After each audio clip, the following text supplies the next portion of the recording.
Hello friends, कैसे हैं आप सब लोग। स्वागत है आप सभी का हमारे इस नए वीडियो के अंदर। आज मैं आपको बताने वाला हूं कि जब हम फर्म को क्लोज करते हैं तो उस टाइम पर फर्म का जो रियलाइजेशन एक्सपेंसेज होता है उसका ट्रीटमेंट किस तरीके से किया जा सकता है। देखो, सबसे पहले हम बात करते हैं रियलाइजेशन एक्सपेंसेज होता क्या है। जब फर्म को बंद किया जाता है तो फर्म को बंद करते टाइम पे फर्म को कुछ जो है वो एक्सपेंसेज करने होते हैं, जैसे एसेट्स को सेल करना है, एसेट्स की रीवैल्यूएशन करनी है, लायबिलिटीज का पेमेंट करना होता है। तो इस पूरे प्रोसेस के अंदर फर्म जो खर्चा करती है उसे बोला जाता है रियलाइजेशन एक्सपेंसेज। अब यूं तो ये रियलाइजेशन एक्सपेंसेज फर्म का ही होता है, इसलिए इसका पेमेंट भी फर्म ही करती है। बट कुछ अलग अलग सिचुएशन के अंदर इस रियलाइजेशन एक्सपेंसेज का पेमेंट और उसका ट्रीटमेंट अलग अलग तरीके से किया जाता है। जैसे पेमेंट करना था फर्म को, बट रियलाइजेशन एक्सपेंसेज का पेमेंट किसी पार्टनर ने कर दिया फर्म के बिहाफ पे, यानी कि लायबिलिटीज तो फर्म की थी बट उसका पेमेंट किसने किया, पार्टनर ने कर दिया। या दूसरे के अंदर मान लो पेमेंट करना था रियलाइजेशन एक्सपेंसेज का किसी पार्टनर को, बट उस पार्टनर की जगह पर किसी और पार्टनर ने पेमेंट कर दिया हो, या उस पार्टनर की जगह पर फर्म ने उसका पेमेंट कर दिया हो। तो ये जो सारी डिफरेंट सिचुएशन होती है कि रियलाइजेशन एक्सपेंसेज का ट्रीटमेंट किस तरीके से किया जाए, तो आज हम इसी के बारे में डिस्कस करेंगे कि हर सिचुएशन के अंदर रियलाइजेशन एक्सपेंसेज जो होते हैं उसका ट्रीटमेंट हम किस तरीके से कर सकते हैं। रियलाइजेशन एक्सपेंसेज से रिलेटेड ये 5 सिचुएशन जो है वो हमारे सामने आ सकती है। नंबर 1, पेमेंट करना था फर्म को, यानी रियलाइजेशन एक्सपेंसेज जो था वो कौन बॉन्ड करेगा, फर्म को बॉन्ड करना था, फर्म का खर्चा था और पेमेंट भी किसने किया, फर्म ने किया, यानी जो लायबिलिटीज फर्म की थी उसका पेमेंट भी फर्म ही कर रही है।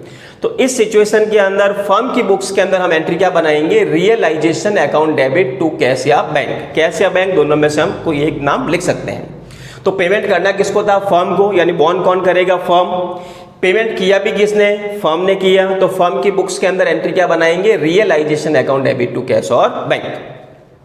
सेकंड सिचुएशन में आ जाते हैं, बॉन्ड बाय फर्म, यानी रियलाइजेशन एक्सपेंसेज पेमेंट किसको करना चाहिए था, फर्म को करना चाहिए था, बट फर्म के बिहाफ पे पेमेंट कौन कर रहा है, पार्टनर कर रहा है। यानी जो लायबिलिटीज का पेमेंट फर्म को करना चाहिए था उसका पेमेंट कौन कर रहा है, पार्टनर कर रहा है। तो बॉन्ड करना चाहिए था फर्म को, बट फर्म के बिहाफ पे पेमेंट किसने किया, पार्टनर ने किया। तो इस सिचुएशन के अंदर फर्म की बुक्स में एंट्री क्या बनाएंगे, realization account debit to partners capital account, यानी यहां पर बैंक ना लिख करके हम उस पार्टनर का नाम लिख देंगे जिस पार्टनर ने उसका पेमेंट किया होगा। फर्स्ट वाले में क्या था, फर्म को पेमेंट करना था, फर्म ने ही पेमेंट किया, तो एंट्री बनेगी रियलाइजेशन टू कैश या बैंक। सेकंड के अंदर पेमेंट फर्म को करना चाहिए था, बट फर्म के बिहाफ पे कौन पेमेंट कर रहा है, पार्टनर पेमेंट कर रहा है, तो एंट्री बनेगी realization account debit to partners capital. उस पार्टनर का नाम लिखेंगे जिसने उसका पेमेंट किया होगा। नेक्स्ट आ जाते हैं, पेमेंट करना चाहिए था किसको, पार्टनर को, यानी रियलाइजेशन एक्सपेंसेज का पेमेंट करने की रेस्पॉन्सिबिलिटी किसकी थी, पार्टनर की थी। अब पेमेंट किया भी किसने, पार्टनर ने किया, तो पेमेंट पार्टनर को करना था, पार्टनर ने ही किया। तो इस सिचुएशन के अंदर फर्म की बुक्स के अंदर कोई एंट्री नहीं बनेगी क्योंकि वो पार्टनर का जो था इंडिविजुअल ट्रांजैक्शन माना जाएगा।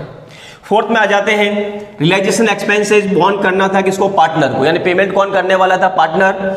उस पार्टनर के बिहाफ पे पेमेंट किसने किया, फर्म ने किया, यानी जो खर्चा पार्टनर को पेमेंट करना चाहिए था उसकी जगह पर पेमेंट कौन कर रही है, फर्म कर रही है। तो इस कंडीशन के अंदर फर्म की बुक्स में हम एंट्री क्या बनाएंगे, partners capital account debit to cash और बैंक। उस पार्टनर को हम डेबिट करेंगे जिस पार्टनर को पेमेंट करना चाहिए था, बट उस पार्टनर ने पेमेंट नहीं किया और पार्टनर के बिहाफ पे पेमेंट कौन कर रहा है, फर्म पेमेंट कर रही है। तो एंट्री क्या बनेगी, partners capital account debit to cash और बैंक, यानी फर्म ये मान के चलती है कि ये पेमेंट जो है वो पार्टनर को किया जा रहा है।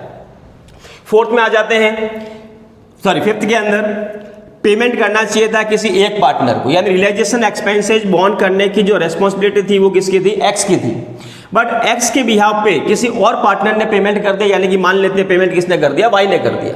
यानी जो पेमेंट एक्स को करना चाहिए था उसकी जगह पर पेमेंट किसने कर दिया, वाई ने कर दिया। तो इस सिचुएशन के अंदर फर्म की बुक्स में एंट्री क्या बनेगी, X capital account debit to Y's capital account, यानी एक्स को डेबिट करेंगे और वाई की कैपिटल को क्रेडिट करेंगे, यानी इससे एक्स की कैपिटल में से पैसा जो है वो किस में ट्रांसफर हो जाएगा, वाई में ट्रांसफर हो जाएगा। तो ये मेन 5 कंडीशन होती है फर्म को डिसॉल्व करते टाइम। जो रियलाइजेशन का एक्सपेंसेज होता है उसको पेमेंट जब करते हैं तो किसको पेमेंट करना था और किसने पेमेंट किया, इन कंडीशन के बेसिस के ऊपर हम ये वाली एंट्री बना सकते हैं। एक बार वापस चेक कर लेते हैं, बॉन्ड यानी कि पेमेंट किसको करना था और पेमेंट एक्चुअल में किसने पेमेंट कर दिया। तो फर्स्ट के अंदर पेमेंट करना था फर्म को, बट फर्म के बिहाफ पे पेमेंट पेमेंट करना था फर्म को और पेमेंट भी किसने किया, फर्म ने ही किया। तो एंट्री क्या बनाओगे, realization account debit to cash और बैंक। सेकंड में आ जाते हैं, बॉन्ड किसको करना था, फर्म को, बट फर्म के बिहाफ पे पेमेंट कौन कर रहा है, पार्टनर कर रहा है। तब एंट्री क्या बनाएंगे, realization account debit to partners capital account. Third के अंदर आ जाते हैं, रियलाइजेशन एक्सपेंसेज, बॉन्ड किसको करना था, पार्टनर को, पेमेंट भी कौन कर रहा है, पार्टनर। तो इस कंडीशन के अंदर फर्म की बुक्स में कोई एंट्री नहीं बनेगी। फोर्थ में आ जाते हैं, पेमेंट करना चाहिए पार्टनर को, बॉन्ड कर रहा है पार्टनर, और पेमेंट किसने कर दिया, फर्म ने। यानी कि जो एक्सपेंसेज पार्टनर को करना चाहिए था वो पार्टनर के बिहाफ पे फर्म पेमेंट कर रही है।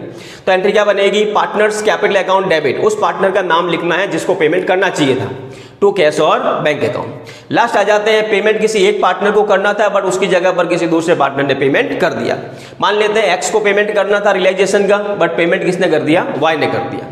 तो इस कंडीशन के अंदर एक्सपेंसेस जो पेमेंट होगा उसकी एंट्री बनेगी X capital account debit to Y capital account. तो जब हम इन एंट्रीज को देखेंगे, प्रैक्टिस करेंगे, तो रियलाइजेशन एक्सपेंसेस से रिलेटेड किसी तरह की प्रॉब्लम नहीं आएगी। Thank you.